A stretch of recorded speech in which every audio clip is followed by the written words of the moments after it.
He was the Alpha King, the most feared predator on the continent. She was a temp waitress, an Omega so low-ranking she didn't even have a last name in the pack registry. In a room full of soldiers and diplomats, no one saw the assassin. No one smelled the death hidden in the celebratory toast. Except her. One whisper. That was all it took to change history. But saving the king didn't make her a hero. It made her the #1 suspect.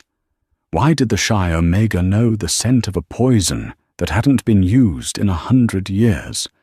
The answer would shatter the entire kingdom.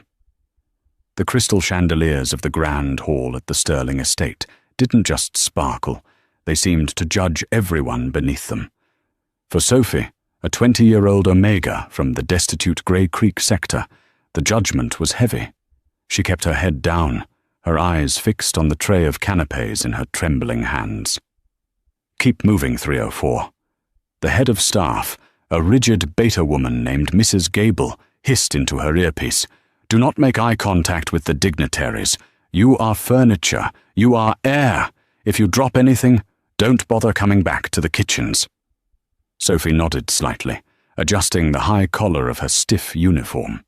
She wasn't technically 304, her name was Sophie, but in the hierarchy of the Silver Pine Pack, names were a luxury reserved for those who mattered. Omegas like her, hired as temporary help for the Centennial Summit, were just numbers on a payroll sheet. But Sophie possessed something the high-ranking wolves didn't. She had a defect. At least the doctors at the clinic called it a defect. Her sensory processing was dialed up to an excruciating degree. The perfume of the woman 3 tables away smelled like a chemical spill. The clinking of silverware sounded like hammer strikes. She lived her life in a state of constant sensory assault, which was why she usually kept to the back kitchens. Tonight, however, they were short-staffed. "Alpha King Dominic Sterling is entering," the announcer's voice boomed, silencing the room. The heavy oak doors groaned open. The atmosphere in the room shifted instantly. It wasn't just respect. It was a physical weight. Alpha pheromones rolled off the man walking through the doors like a dark fog. Dominic Sterling was taller than the photos in the tabloids suggested. He wore a tuxedo that cost more than Sophie's entire neighborhood, tailored to fit broad shoulders that carried the weight of the Western Alliance. His face was sharp, jawline dusted with stubble, his eyes a piercing, unnatural shade of amber. He looked bored. Lethal, but bored. Beside him walked Lady Vivian, the daughter of the Southern Alpha. She was stunning, draped in red silk, clinging to Dominic's arm with a possessiveness that made Sophie's skin crawl. "They say he's going to announce the engagement tonight," another waitress, a girl named Chloe, whispered as they passed each other near the drink station. "Finally uniting the North and South." "Focus," Sophie murmured, though her nose twitched. As Dominic passed her section, Sophie flinched. It wasn't his power, though that was overwhelming. It was the scent clinging to him. Amidst the expensive cologne, sandalwood and cold rain, and the natural musk of a powerful alpha, there was something else. Something wrong. It smelled like burnt sugar and copper. It was faint, masked heavily by Lady Vivian's overpowering floral perfume, but Sophie picked it up. She paused, her tray tilting slightly. 304, move! Mrs. Gable barked in her ear. Sophie scurried forward, blending into the shadows of the pillars. She watched as Dominic took his seat at the high table. The room was a shark tank. Every alpha here wanted something from him. Territory, money, protection. A waiter, a man Sophie didn't recognize from the briefing, approached the high table with a bottle of vintage champagne. It was the ceremonial toast. The bottle was distinct. Blue glass, gold foil. The moment the cork popped, the smell hit Sophie like a physical slap. Sweet almonds, rotting lilies. It wasn't champagne. The room erupted in applause as the waiter poured the liquid into Dominic's crystal flute. Sophie's heart hammered against her ribs. Her wolf, usually dormant and timid, suddenly scratched at the back of her mind. Danger. Death. She looked around. The Beta Guards, the Delta warriors, none of them reacted. They were laughing, clapping. They couldn't smell it. The floral arrangements on the table were too heavy, masking the scent to anyone with a normal nose. Dominic stood up, raising the glass. The room went silent. "To the Alliance," Dominic said, his voice a deep baritone that vibrated in the floorboards. He brought the glass to his lips. Sophie didn't think. She didn't calculate the consequences of an Omega interrupting a king. She just moved.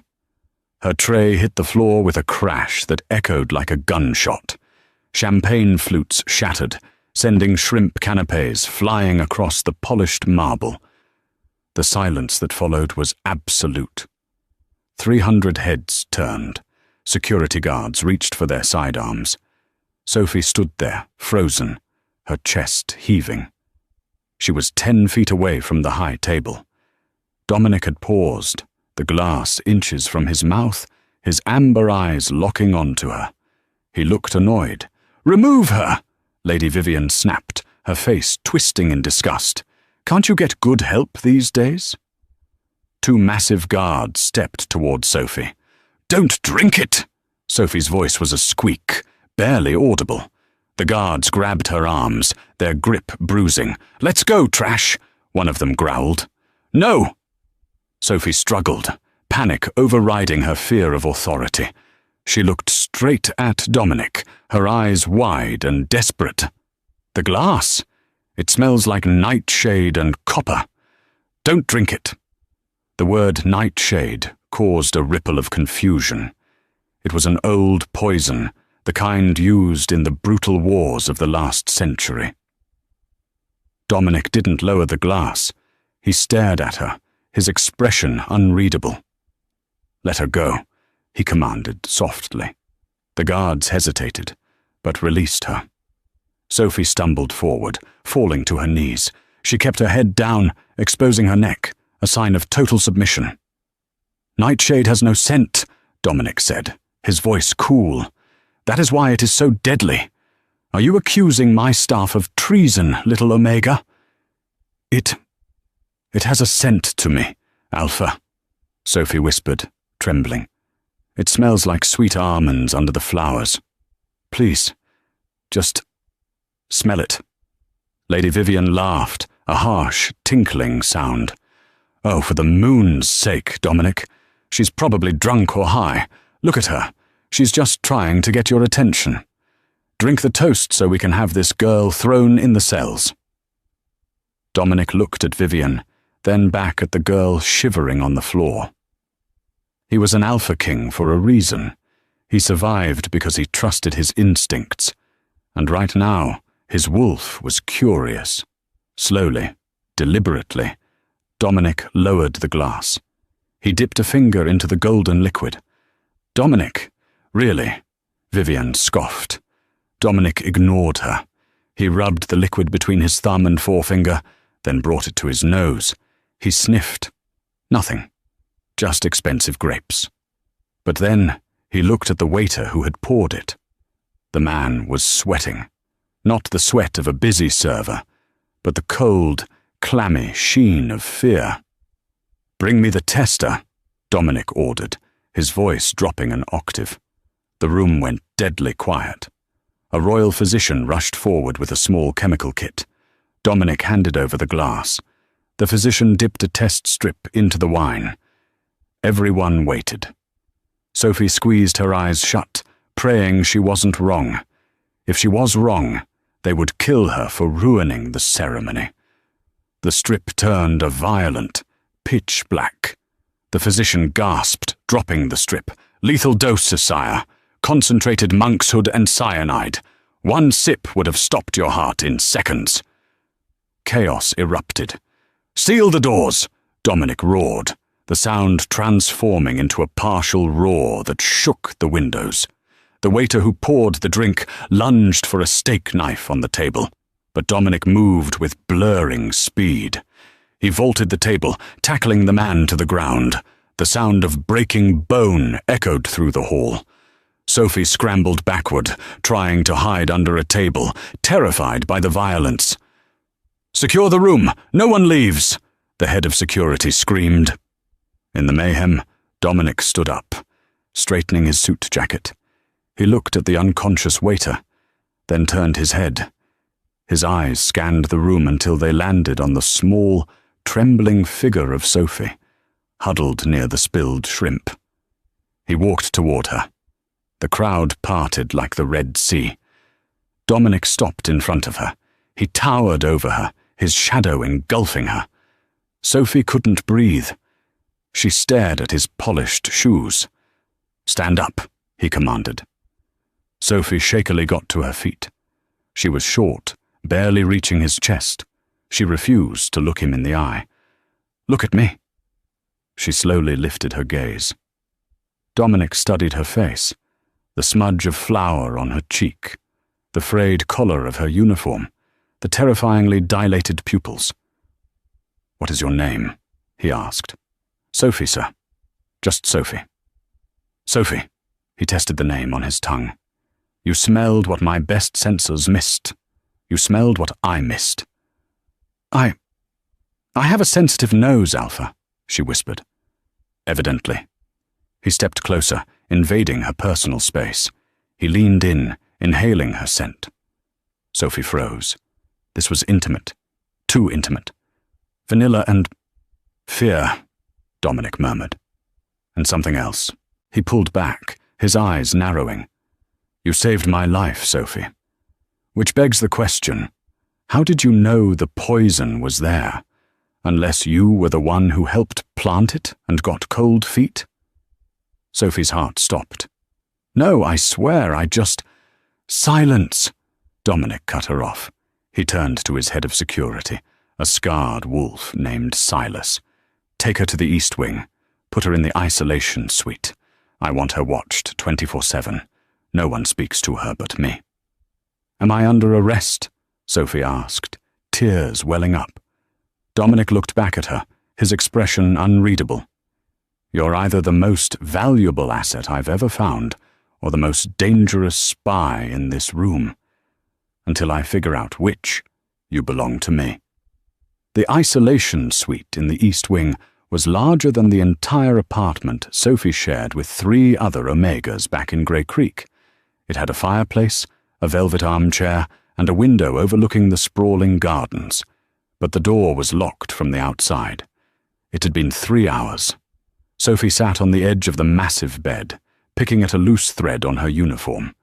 She had been stripped of her phone and searched. The female guards had been thorough, almost invasive, checking for wires or weapons. They found nothing but a lip balm and a crumpled picture of her late mother. Her stomach growled, but she was too nauseous to think about food. Outside, the storm had broken. Rain lashed against the window pane. She replayed the moment in her head. The smell, the look in Dominic's eyes. He thinks I'm a traitor. It was the cruelest irony. She had risked her life to save him, and now she was a prisoner. The lock clicked. Sophie jumped to her feet as the door opened. Dominic walked in. He had shed his tuxedo jacket and loosened his tie. His sleeves were rolled up, revealing muscular forearms marked with faint silver scars, battle wounds. He held 2 glasses and a bottle of water. He kicked the door shut behind him. "Thirsty?" he asked, holding out the water. Sophie hesitated. Dominic smirked, a dry, humorless expression. "I didn't poison it, if that's what you're worried about. Go ahead, sniff it." Sophie flushed, taking the bottle. She didn't sniff it. She cracked the seal and drank greedily. Dominic sat in the velvet armchair, stretching his long legs out. He watched her with an intensity that made her skin prickle. "The waiter is dead," Dominic said casually. Sophie choked on the water. "What?" "Cyanide capsule in his tooth. bit down on it before we could get him to interrogation. A professional suicide. Dominic swirled the whiskey in his glass. Which means, Sophie, you are the only living lead I have. I told you everything, Sophie pleaded. I was just serving trays. I smelled the almond scent. That's it. Tell me about your family, Dominic said, shifting gears abruptly. I don't have one. My mother died when I was 10. I grew up in the Pack orphanage in Sector 4. And your father? Unknown. My file says, lineage unknown. Dominic hummed. That's rare. Usually we track bloodlines carefully. He stood up and walked toward her. You see, Sophie, normal wolves, even alphas, cannot smell nightshade. It is chemically designed to be odorless. The only way to detect it is if you have a genetic mutation found in the bloodline of the Crescent Moon Pack. Sophie frowned. I've never heard of them. You wouldn't have. They were wiped out 20 years ago. They were a pack of trackers, hunters.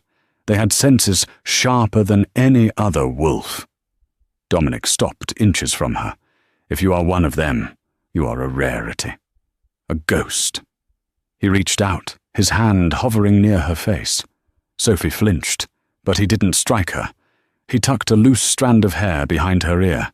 His fingers were warm, rough with calluses. Why were you hiding in the kitchens? He asked softly. I'm an Omega, she whispered. Hiding is what we do. Not anymore. Dominic's eyes flashed gold. I need your nose, Sophie. The person who tried to kill me tonight is still in the castle. I know it. It wasn't just a waiter. He was a pawn.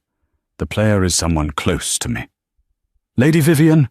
Sophie blurted out, then clamped her hand over her mouth. Dominic's expression hardened. Careful. Accusing the daughter of the Southern Alpha without proof is a death sentence. She was rushing you, Sophie insisted, her voice gaining a tiny fraction of strength. She wanted you to drink it. She mocked me for stopping you. Vivian is impatient and spoiled. That doesn't make her a murderer, Dominic said, though his tone suggested he wasn't entirely convinced. But that is what we are going to find out. We? Tomorrow, the investigation begins. You are going to be my shadow. You will attend every meeting, every meal. You will stand by my side, and you will sniff out the rot in my court. Sophie's jaw dropped. Alpha, I can't. I'm a server. People will stare. They'll hate me. Let them stare, Dominic growled. You are under my protection now. Suddenly, the lights in the room flickered. Dominic spun around, facing the door. A low growl rumbled in his chest. What is it? Sophie asked. Stay behind me, Dominic ordered. The door handle jiggled. Then, a heavy thud impacted the wood. Someone was trying to break in. Dominic moved. He didn't shift into a wolf. He didn't have time. He grabbed a heavy iron poker from the fireplace. The door burst open, splinters flying. Two figures in black tactical gear, faces covered in masks, stormed in. They held silencers. They weren't here for Dominic. The barrels of their guns swung instantly toward Sophie. They were here to silence the witness. The silence of the luxury suite was shattered by the thwip-thwip of suppressed gunfire. Sophie screamed, dropping to the floor as bullets chewed into the plaster where her head had been a second ago. But she wasn't hit. Before the debris could settle, a wall of muscle slammed into her, pinning her to the plush carpet. Dominic covered her completely. He growled, a sound so deep it vibrated through her chest, shielding her with his own body. He wasn't shifting. The room was too small for an alpha wolf of his size. But his eyes had gone fully feral, glowing like molten gold. Stay down, he roared. He moved with terrifying speed. Dominic launched himself off Sophie, using the momentum to barrel into the first attacker. The assassin, a bulky beta in tactical gear, flew backward as if hit by a truck, crashing through the glass coffee table. The second assassin tracked Dominic, raising his weapon. "Behind you!" Sophie shrieked, her voice cracking. She didn't just see him. She smelled him. The second man smelled of ozone and wet dog. It was the scent of a rogue, a wolf without a pack, gone feral. Dominic didn't look. He trusted her warning instinctively. He ducked, a bullet grazing his shoulder, tearing through his white dress shirt. With a fluid motion, he swung the iron poker he had grabbed from the fireplace. It connected with the assassin's knee with a sickening crunch. The man howled, dropping the gun. Dominic was on him instantly, his hand clamping around the man's throat. "Who sent you?" Dominic snarled, lifting the 200-pound man off the floor with one hand. "Speak, or I rip your throat out right here." The assassin gargled, eyes rolling back. The eclipse. Before Dominic could get more, the first assassin, the one who had gone through the table, pulled a pin on a grenade. "Dominic! The scent! Burning fuse!" Sophie yelled, scrambling backward toward the bathroom. Dominic looked back, seeing the grenade rolling across the carpet. He didn't hesitate. He threw the rogue he was holding directly onto the grenade and dove toward Sophie. He tackled her into the marble bathroom just as the explosion rocked the suite. Boom! The shockwave blew the bathroom door off its hinges. Dust and smoke billowed in, choking them. Sophie was curled in a ball in the empty bathtub, Dominic draped over her, his back taking the brunt of the debris. For a long moment, there was only the ringing in Sophie's ears. "Alpha?" she whispered, her voice trembling. Dominic groaned, shifting his weight. He sat up, shaking glass from his hair. His shirt was in tatters, and blood, dark, alpha blood, trickled down his back. "I'm fine," he gritted out, though he clearly wasn't. He looked at her, his hands immediately checking her arms, her face. "Did they touch you? Are you hurt?" "No," Sophie wept, shaking uncontrollably. "You saved me." Dominic grabbed a towel, pressing it to the cut on his shoulder. "They weren't trying to kill me, Sophie. They were trying to kill you. They know you can identify the poison." He stood up, pulling her out of the tub. His face was a mask of cold fury. "We can't stay here. Security is compromised. If they can get into the East Wing, I can't trust my own guards." "Where can we go?" "The penthouse," Dominic said. "My private floor. No one enters without a retina scan and a DNA sample. Not even my beta." He kicked open the ruined door of the bathroom. The suite was a wreck. The two assassins were dead, one from the explosion, one from Dominic's grip. As they stepped over the rubble, Sophie paused. The smoke was thick, acrid, but under the smell of explosives and blood, her nose picked up something else on the dead assassin's uniform. She tugged on Dominic's hand. "Wait! We have to move, Sophie. No, listen," she pleaded. She crouched near the body of the second assassin.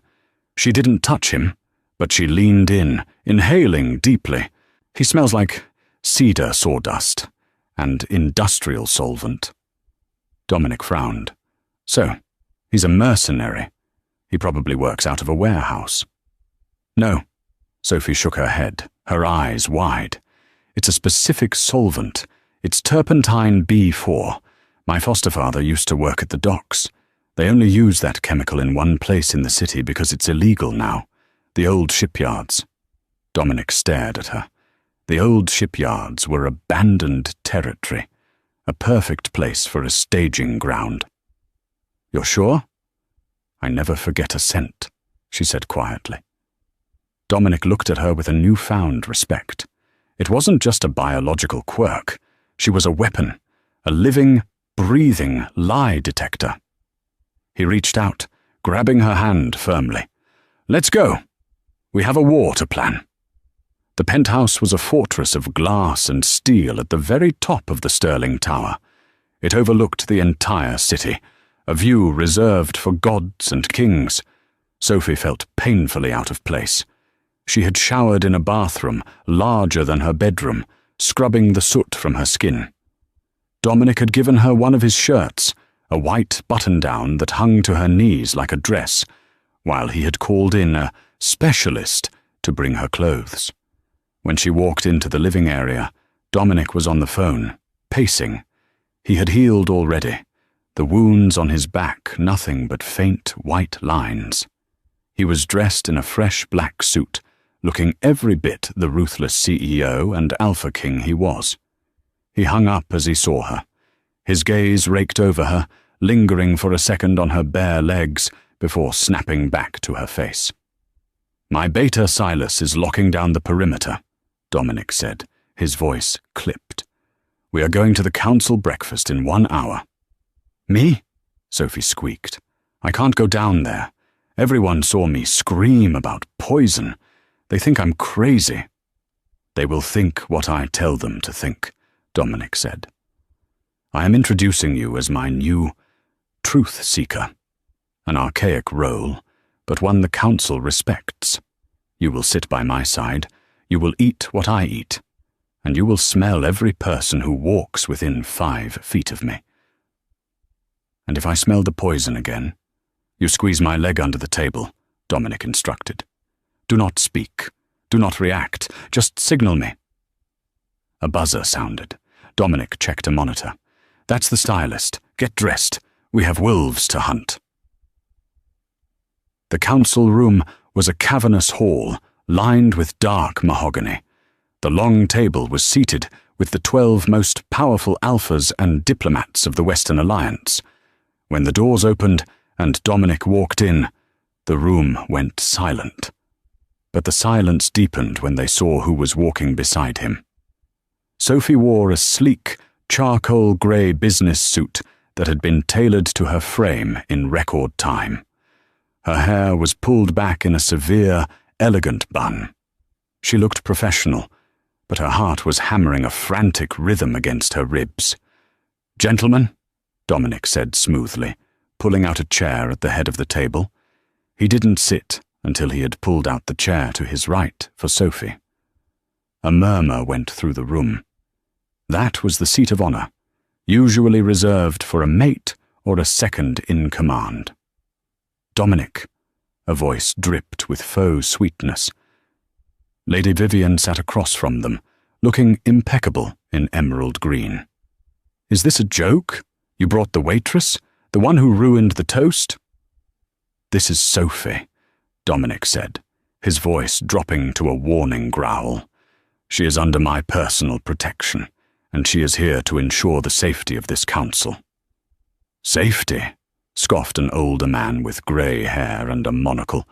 This was Councilman Harrow, a traditionalist who hated change. "From what? Invisible smells?"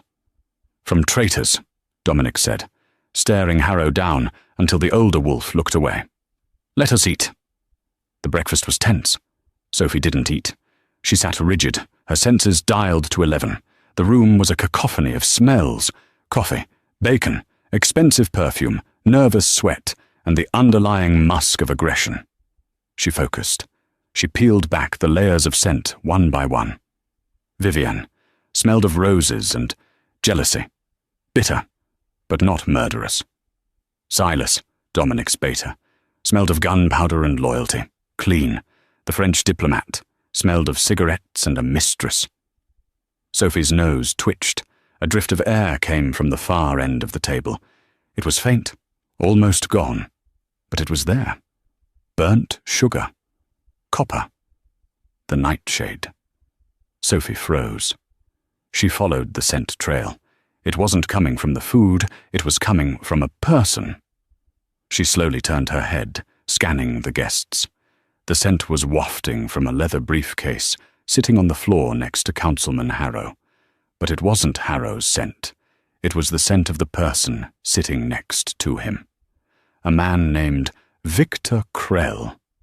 He was a younger alpha, ambitious, representing the mining sector.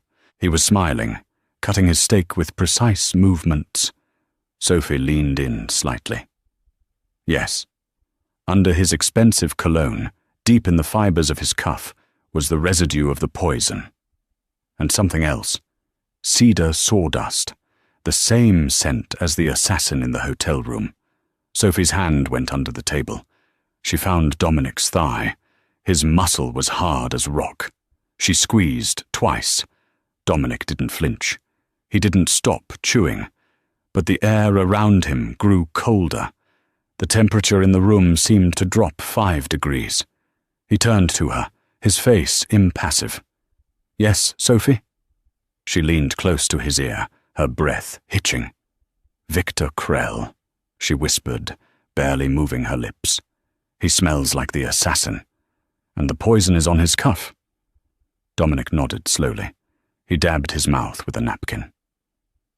"Victor," Dominic said, his voice conversational. Krell looked up, smiling. "Yes, Your Majesty." "How are things at the old shipyards these days?" The smile didn't leave Krell's face, but his heart rate spiked. Sophie could hear it. Thump, thump, thump. It sounded like a drum solo. I wouldn't know, sire. That territory has been abandoned for years. Why do you ask?" "Curiosity," Dominic said. He stood up. "Actually, I have a sudden desire to inspect your briefcase, Victor." The room went deadly still. Krell's smile vanished.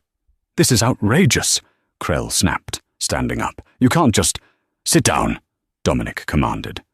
The Alpha command slammed into the room. Every wolf in the room flinched. Krell's knees buckled, forcing him back into his chair. Dominic walked around the table. He picked up the briefcase. "Locked," Dominic noted. "Open it." "I will not," Krell spat. "This is diplomatic immunity." Dominic looked at Sophie. "Sophie, come here." She stood up, her legs shaking, and walked to him. "Tell them what you smell," Dominic said calmly. Sophie looked at the terrified faces of the council. She looked at Krell, who was glaring at her with pure murder in his eyes. "The leather, it has residue," Sophie said, her voice gaining strength. "Monkshood, cyanide, and the dust from the old shipyards. He was there this morning, before the assassins came to my room." Krell roared, shifting partially. Claws erupted from his fingers. He lunged, not at Dominic, but at Sophie. He knew she was the threat. "Die, you witch!" Sophie didn't have time to scream, but she didn't have to. Dominic moved faster than sight. He backhanded Krell across the face with enough force to shatter the table. Krell flew backward, hitting the wall and sliding down, unconscious. Dominic stood over him, straightening his cuffs. He looked at the stunned council. "Take him to the dungeons," Dominic ordered the guards, "and send a team to the shipyards. Burn it to the ground." He turned to Sophie. The adrenaline was fading, leaving her lightheaded. She swayed. Dominic caught her around the waist, pulling her flush against his chest in front of everyone. "You did well," he murmured into her hair. "Is it over?" she asked breathlessly. Dominic looked at the unconscious Krell, then at Lady Vivian, who was staring at Sophie with a mix of shock and calculation. "No," Dominic said darkly. "Krell is a minor. He doesn't have the connections to get Nightshade. He's just the middleman." He looked down at her, his amber eyes burning. The real monster is still out there. And now, they know exactly who you are. The adrenaline crash was brutal. Back in the penthouse, after the chaos in the council room, Sophie's legs finally gave out. She didn't hit the floor, though. Dominic caught her, scooping her up into his arms as if she weighed nothing more than a feather pillow. He carried her past the bewildered security team, straight into the master bedroom. He placed her gently on the edge of the mattress, kneeling before her to remove her heels. "You're shaking," Dominic murmured, his large hands engulfing her cold feet, rubbing warmth back into them. I pointed a finger at a councilman," Sophie whispered, staring at her hands. "A high-ranking alpha." In my old pack, I would have been beaten for making eye contact. You aren't in your old pack, Sophie, and you aren't just an Omega anymore. Dominic looked up, his amber eyes burning with an intensity that made her breath hitch. You are my eyes, my nose. You are the only person in this entire tower I trust. He stood up, walking to a sidebar to pour a glass of amber liquid. Krell is in the interrogation cell. My specialists are preparing him. He'll talk within the hour. He was scared, Sophie said softly. When I smelled him, under the arrogance, he smelled like a cornered rat. He's not the leader, Dominic. He's afraid of someone else more than he's afraid of you. Dominic handed her the glass. Drink. It will steady your nerves. As she sipped the whiskey, the door chimed. It was Silas, the beta. He looked pale. Alpha, Silas said, stepping in but keeping his eyes averted from Sophie out of respect. Bad news. Krell is dead. Dominic crushed the crystal tumbler in his hand. Glass dust turned to powder. I gave specific orders to keep him alive. It wasn't us, Silas said quickly. He convulsed 5 minutes ago. Foam at the mouth. The medics say it looks like cardiac arrest, but... Poison, Sophie said, standing up. Who visited him? No one, Silas insisted. The cell is hermetically sealed. Only the automated food delivery system and the ventilation. Sophie's nose twitched. She walked toward Silas, stepping into his personal space. She inhaled deeply, closing her eyes. You were down there, she said. I found the body. Silas nodded. Describe the smell of the corridor, she commanded. Silas blinked, surprised by her tone. It smelled like disinfectant. Concrete. Damp. No. Sophie shook her head, her mind racing. The ventilation. If the cell was sealed, the poison had to be airborne. Dominic, who controls the HVAC system for the detention block? Dominic's face went rigid. Maintenance. Specifically, the head of estate management. Mrs. Gable, Sophie whispered. The realization hit her like a physical blow. The woman who yelled at me in the kitchen. She gave me the tray. She put me in that specific spot near the high table. Dominic growled. Gable has served my family for 30 years. She raised me. And she smells like lavender and bleach, Sophie said rapidly. But earlier, when I passed her in the hall, there was something else. I thought it was just cleaning supplies. But it was ether. High-grade medical ether. It masks other scents. She's a beta, Dominic said, pacing. She has no political ambition. Why would she kill Krell? Because she's not the mastermind, Sophie said. She's the gatekeeper. She has the keys to every door in this castle. Dominic, if she controls the vents... Dominic didn't wait. He grabbed his radio. Silas, lock down the estate management office. Bring Gable to me, alive. She's not in her office. Silas's voice crackled back a moment later. Gate logs show she left the building 10 minutes ago. She took a service vehicle toward the North Cliffs. The cliffs? Dominic frowned. There's nothing there but the old lighthouse and... He stopped, his face drained of colour. The royal nursery. What? Sophie asked. My sister's pups are there for the weekend, Dominic roared, sprinting for the door.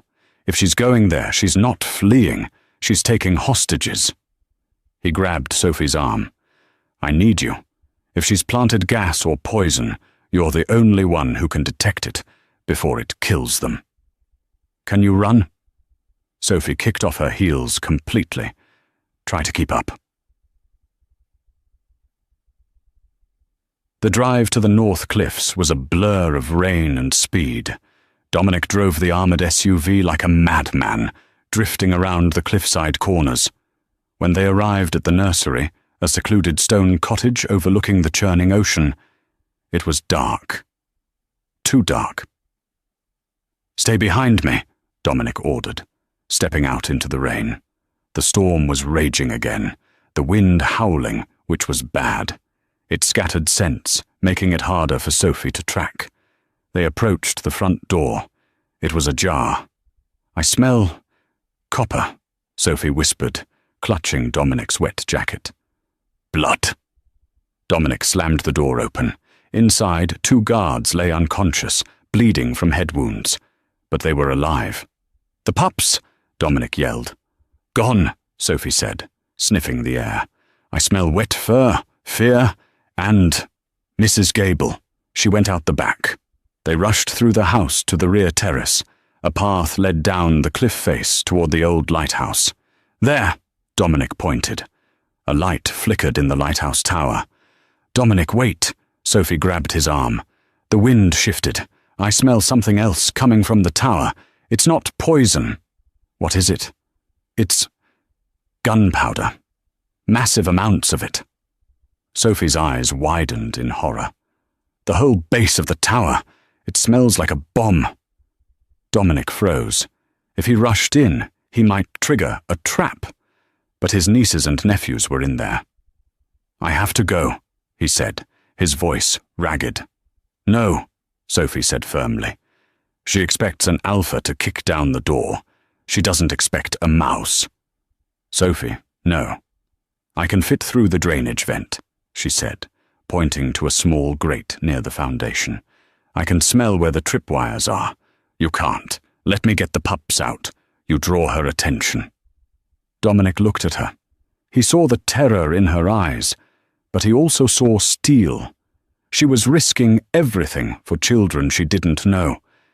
He grabbed her face, pulling her down for a searing, desperate kiss. It tasted of rain and promise. "If you die," he growled against her lips, "I will burn this world down." "Just keep her talking," Sophie gasped, pulling away. She ran toward the vent. Dominic straightened his jacket, let out a roar that shook the thunderclouds, and walked to the front door of the lighthouse. The storm outside was a physical weight, pressing against the ancient stones of the north cliffs. But for Sophie, the real storm was inside the drainage pipe. It was a narrow, rusted throat of metal that ran beneath the lighthouse foundation.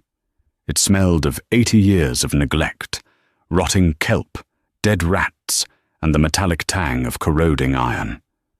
But underneath the decay, her nose picked up the sharp, distinct scent of modern death. Plastic explosive. Sea war. Unstabilized. Sophie crawled on her elbows, the rough iron scraping her skin raw through the wet fabric of Dominic's jacket. Every breath was a calculation. In the pitch blackness, her eyes were useless, but her olfactory map was 4K definition. "Stop." She froze. 3 inches in front of her nose, the air changed. It wasn't the smell of the pipe anymore. It was the smell of lithium grease and tension wire. A tripwire. If she had been a normal wolf, even a trained soldier, she would have crawled right through it.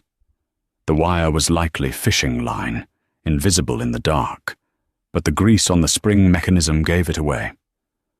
Sophie exhaled slowly, flattening her body until her chin scraped the slime on the bottom of the pipe.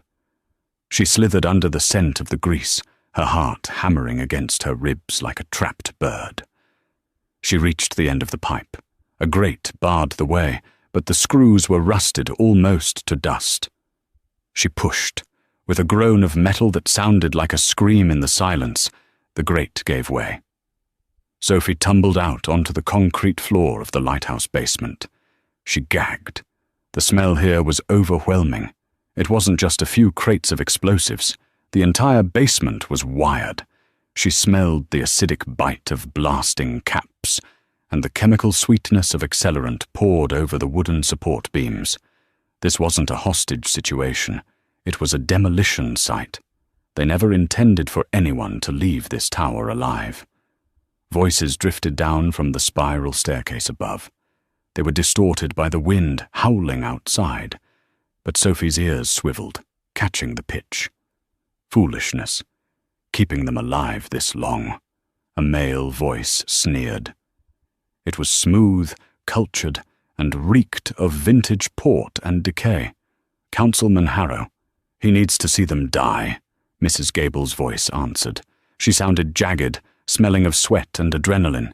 "He needs to know he failed." Sophie crept up the spiral stairs, her bare feet silent on the cold stone. As she neared the lantern room at the top, the heat grew intense. The great light of the beacon was lit, casting spinning shadows against the glass walls. She peeked through the gap in the floorboards. The lantern room was a circular glass cage. Rain lashed against the panes. In the center, huddled on a pile of old drop cloths, were the 3 pups. They were terrified, whimpering softly. They were bound with silver chains that burned their skin, the smell of seared fur making Sophie's wolf snarl silently in her mind. Mrs. Gable stood near the window, a remote detonator clutched in her hand like a talisman. Councilman Harrow stood by the lantern, checking his pocket watch. "He's outside," Gable said, her voice tight. "Let him beg," Harrow replied calmly. "The Southern rebels will be blamed for the explosion. The tragedy will unite the council under my emergency leadership. We will wipe out the South, and the Sterling line ends tonight. It's a necessary pruning, Gable, for the purity of the blood." Thud. The heavy iron door at the base of the tower shook. Dominic. He was holding back, trying not to trigger the trap, but his patience was fraying. Sophie could smell his pheromones drifting up the drafty tower, burnt ozone and pure, unadulterated rage. "Open the door, Harrow!" Dominic's voice roared from below, amplified by his alpha command. "I know you're in there." "He knows," Harrow tutted, looking annoyed. "Pity. I wanted to surprise him." He looked at Gable. "Blow it." "Now?" Gable hesitated. "But we haven't exited." "I have a helicopter inbound," Harrow lied. Sophie could smell the deception. It smelled like sour milk. "Just press the button, you stupid cow." Sophie had no time, no weapon, no plan. She scanned the small landing she was crouched on. A shelf held maintenance supplies, rags, a wrench, and a heavy glass jar of kerosene for the emergency wick. Sophie grabbed the jar. She didn't think about the physics. She didn't think about her own survival. She thought about the pups. She leaped up the final 3 steps, screaming to cover the sound of her movement. "No!" Harrow spun around, his eyes widening. He expected a commando team. He didn't expect a wet, barefoot girl in a tuxedo jacket. Sophie hurled the jar. She didn't aim at them. She aimed at the massive, rotating lantern lens. The jar shattered against the hot glass. The kerosene sprayed outward, hitting the open flame of the gas burner. Whoosh! The room instantly turned into an inferno. The blast of heat knocked Harrow backward, singing his eyebrows. "Fire!" he screamed, shielding his face. Mrs. Gable shrieked, stumbling back. The detonator slipped from her sweaty grip. It clattered across the iron floor, sliding toward the edge of the stairwell, and the basement full of explosives below. Sophie didn't hesitate. She dove. She landed hard on her hip, sliding across the metal grating. Her fingers scrambled for the black plastic device. "Get it!" Harrow roared, pulling a silver-plated pistol from his coat. Gable recovered first. She lunged, kicking Sophie in the ribs. The impact was sickening, a crack that stole the air from Sophie's lungs. Sophie curled into a ball, clutching the detonator to her chest, refusing to let go. "Give it to me, you gutter rat!" Gable screamed, raising a heavy boot to stomp on Sophie's head. Crack! The sound wasn't a bone. It was the iron door downstairs, finally giving way, torn off its hinges by brute force. "Upstairs!" Sophie screamed, her voice ragged. She didn't hear Dominic run up the stairs. He was too fast for that. She heard the scrape, scrape, scrape of claws on stone. He was climbing the central shaft, vaulting up the center of the spiral staircase. Harrow levelled his gun at Sophie's head. "Goodbye, little nose." A black blur erupted from the stairwell. Dominic didn't look like a king. He looked like a monster out of legend. His teeth were bared, his eyes glowing like hellfire. He swiped the air, his claws connecting with Harrow's outstretched arm. There was a spray of crimson mist. Harrow's hand and the gun went flying into the flames. Harrow screamed, a high-pitched wailing sound, and fell back against the glass. Gable turned to run, but Dominic snarled, a sound so deep it vibrated the floor. He backhanded her without even looking, sending her crashing into the wall. She slid down, unconscious. The fire was out of control now. The kerosene had soaked the old floorboards. The heat was blistering. "The pups!" Sophie yelled, coughing as black smoke filled the small space. Dominic was already there. He grabbed the silver chains in his bare hands. The silver sizzled against his skin, burning him. But he didn't flinch. He snapped the links as if they were paper. He grabbed 2 of the pups, tucking them under one massive arm. "Take the third!" he roared at Sophie. Sophie scrambled up, ignoring the agony in her ribs. She grabbed the smallest pup, a white female who was shaking so hard her teeth chattered. Sophie zipped the pup inside Dominic's oversized jacket, shielding it with her own body. "The stairs are blocked," Sophie choked out. The fire had engulfed the spiral staircase. The basement explosives were starting to cook. She could smell the chemical destabilization. "Dominic, the C4! It's going to blow in seconds!" Dominic looked at the only exit, the shattered glass of the lantern room. 100-foot drop into a raging ocean in the middle of a hurricane. "We jump!" Dominic commanded. "We'll die!" Sophie cried, looking at the black abyss. Dominic grabbed her hand. His grip was iron, but his eyes were steady. "I have you. I will always have you. Do you trust me?" Sophie looked at the fire consuming the room. She looked at the man who had treated her like a queen when everyone else saw a servant. "Yes," she whispered. "Jump!" They launched themselves into the void. For a terrifying 3 seconds, there was nothing but wind and rain. Gravity tore at them. Sophie screamed, clutching the pup against her chest. They hit the water with the force of a car crash. The cold was instantaneous and paralyzing. It punched the air from Sophie's lungs. She went deep, the darkness swallowing her. The current churned her like a rag doll. She didn't know which way was up. The pup. She had to save the pup.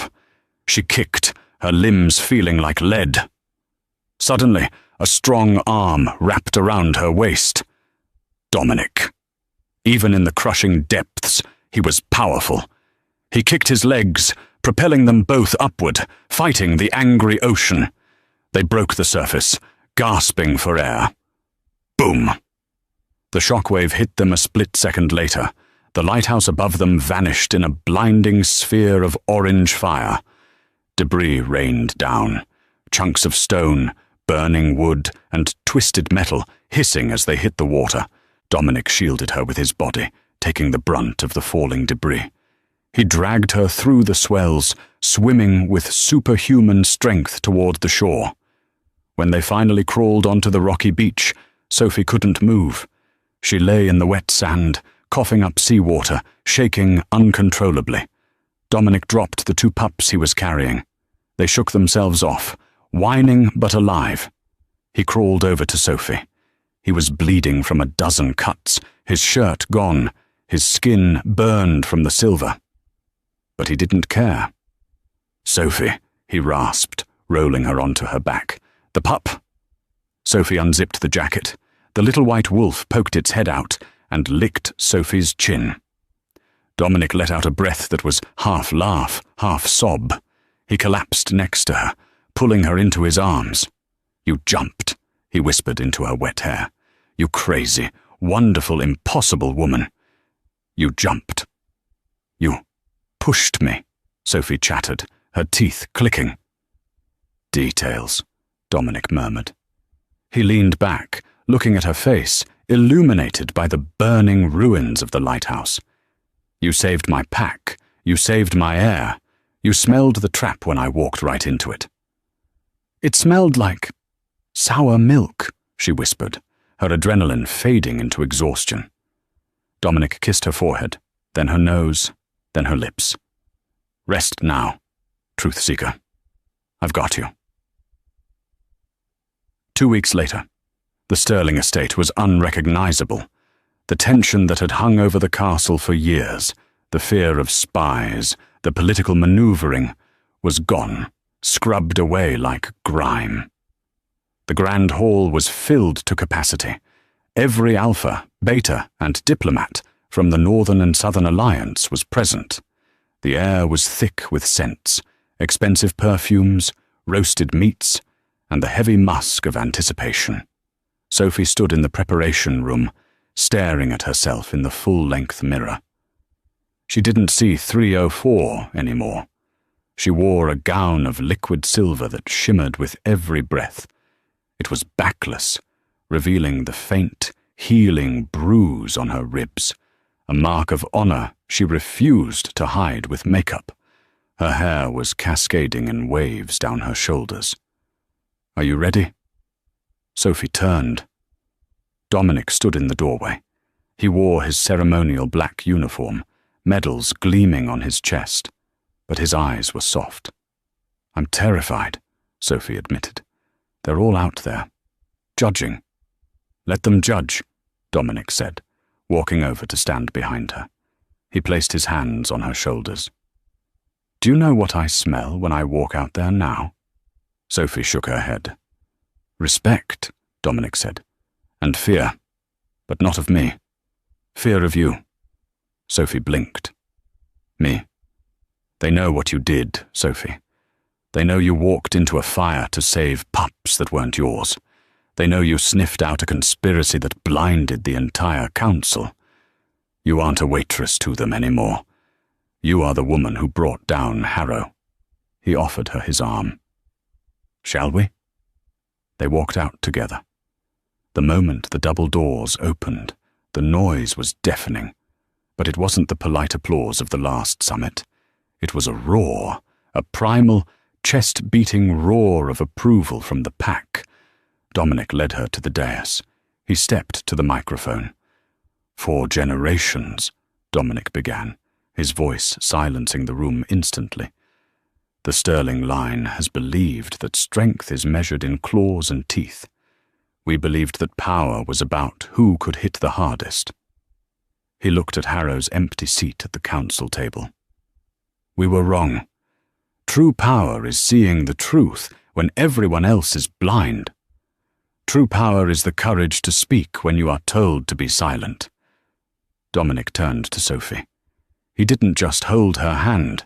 He bowed his head to her, exposing his neck in front of the entire assembly. A gasp went through the crowd. An Alpha King never submitted.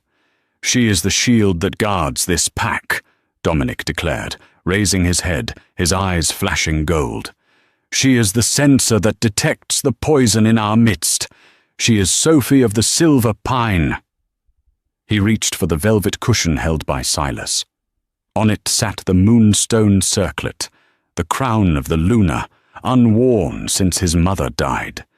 Dominic lifted it. He placed it gently on Sophie's head. "I, Dominic Stirling, Alpha of the North, reject the old treaties of marriage for land.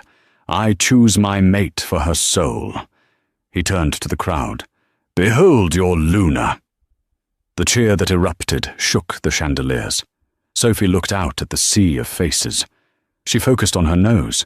She expected to smell jealousy. She expected to smell resentment. But she didn't. She smelled hope.